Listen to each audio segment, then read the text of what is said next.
Hello, welcome back. Today we're going to talk about Geometry Section 4.5, proving triangles congruent using the ASA and AAS congruence postulates. Alright, defining those postulates. Angle, side, angle, congruence postulate.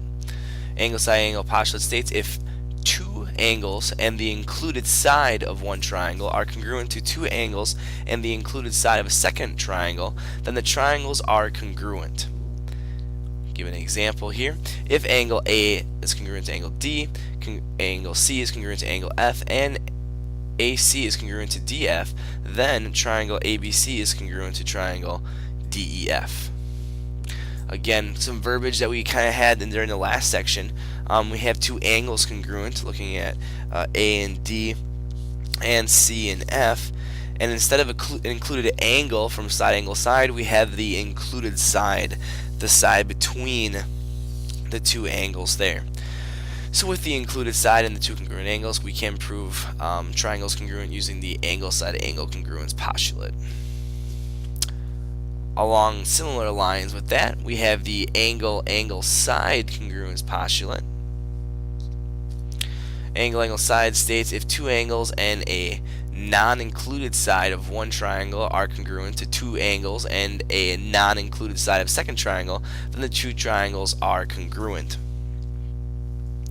Here we have angle A congruent to angle D, angle C congruent to angle F, and this time BC congruent to EF.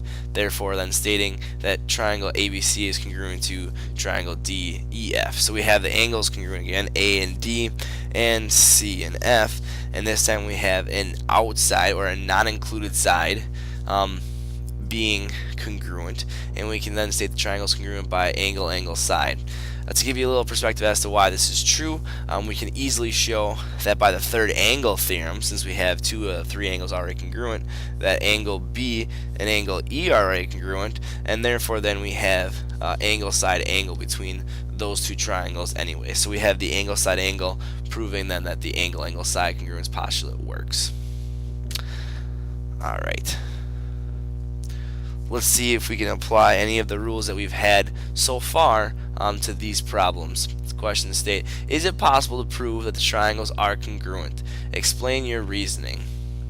So it's a why or why not, and then explain. So looking at picture A, given the information that we have and the picture, can we show that those two triangles are congruent?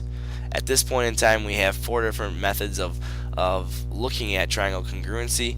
We have the SSS, we have the SAS, and we have the ASA, which is the new one, and we have the AAS. So we have those four congruency methods for proving postulates that prove congruency of triangles. Even though I wrote over the picture there, I do notice that I have a bow tie, which therefore leads me to vertical angles. So therefore, if I look at my vertical angles, I have an angle congruent, two angles congruent in the left triangle, congruent to two angles in the right triangle, and then a non-included side. So I would say yes. Okay, you can prove these congruent by the angle side postulate. Okay, we have the vertical angles that I was talking about, and then we can prove it congruent by angle side. Alright, let's take a look at B. Can we prove that those two triangles are congruent? We do notice that we have a shared side, so therefore NP is congruent by the reflexive property. Can I make a statement about the angles? Not quite. I can't make any statements about the angles, and I don't know if the third sides are congruent. So therefore, that's not congruent just by the fact that I don't have enough information, or at least I can't say that they're congruent. Alright, let's take a look at the last one here.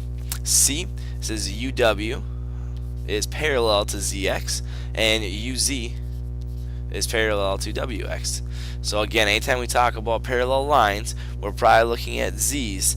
So therefore, if I kind of draw in my first one with greens, notice that my two parallel lines, the green lines, and I have that transversal in between, and I have the green Z, which says that angle 2 and angle 4 are congruent to each other.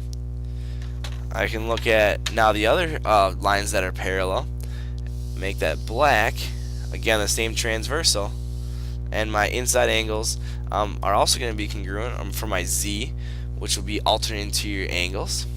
And if I go further, seeing as how I have those two vertical angles, I notice that the side the side WZ is being shared in both triangles, so therefore it's reflexive. And if I look at that and put it all together, I have 1 congruent to 3, 2 congruent to 4 by the alternate interior angles theorem. And then further than that, I have WZ being reflexive with itself. So therefore, taking a look at all those pieces, I know the triangle is congruent by angle, side, angle. So that's proving triangle is congruent. Alright, let's apply these to some proofs. First one, AD is parallel to EC, and DB is congruent to BC. So AD is parallel to EC. We know that DB is congruent to BC. And I'm left with proving those two triangles congruent. Again, anytime we have parallel lines, let's see if we can prove anything congruent. I have the red will mark as our parallel lines with our transversal. We know that we have to have alternate interior angles with the Z. We could also do the same thing with the opposite way. If we put it in green, we have a second transversal. So our other angles are congruent by the Z theorem as well. And we also have in the middle a bow tie, so therefore vertical angles. So I have lots of angles and sides, and it just depends on how we want to write this up. We always start with our given. Here we'll make the statement that says that angle D and angle C are congruent. Of course, that's from our parallel lines, which is then by the alternate interior angles theorem. We can also state that angle ABD is congruent to angle EBC, as we have the bow tie, which leads us to vertical angles. And since we have two angles congruent and a non-included side, we know that triangle ABD is congruent to triangle EBC by angle, side, angle. Excuse me, and an included side. I think I said non-included side before. This is the angle, side, angle. If we chose angle A and angle E being congruent, then it would be by angle, angle, side. Either one is correct. Okay, next proof. It says M is the midpoint of DF, angle B is congruent to angle C, and angle D is congruent to angle F. Alright, we write our given, and let's put it on our picture. Angle B is congruent to angle C, angle D is congruent to angle F. And I need to make a statement about the midpoint. If I know M is the midpoint of DF, then I know that DM is congruent to MF. Okay, by definition of midpoint. And if I take a look at my picture, I'm trying to prove those two triangles congruent. Triangle BDM and triangle CFM. I notice I have two angles that are congruent and a non-included side, so therefore the two triangles are congruent by angle, angle, side.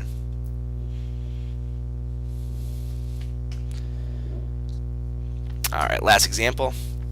Given WZ bisects angle XZY and angle XWY, prove triangle WZX is congruent to triangle WZY. So an angle bisector cuts angles equally. So therefore, if I look at my picture, I know that angle XZW and angle YZW are congruent, as well as XWZ and YWZ. Those are both congruent. Okay, and that's by definition of an angle bisector. That's what that means. This angle, or this side ZW bisects those two angles into two equal parts. And if you notice that red line that I just drew in there, that is a side that's shared by both triangles, so therefore that's congruent to itself by the reflexive property. And if I look at my picture and I think of the two triangles as separate, I do have angle, side, angle between the two of them, which makes the triangles congruent. So let's write that up. We do have the given. We have angle ZWX congruent to angle ZWY by definition of an angle bisector. We have angle WZX congruent to angle WZY by the, again, definition of an angle bisector. We have WZ congruent to WZ by the reflexive property. And lastly, we have the two triangles congruent to each other by angle, side, angle.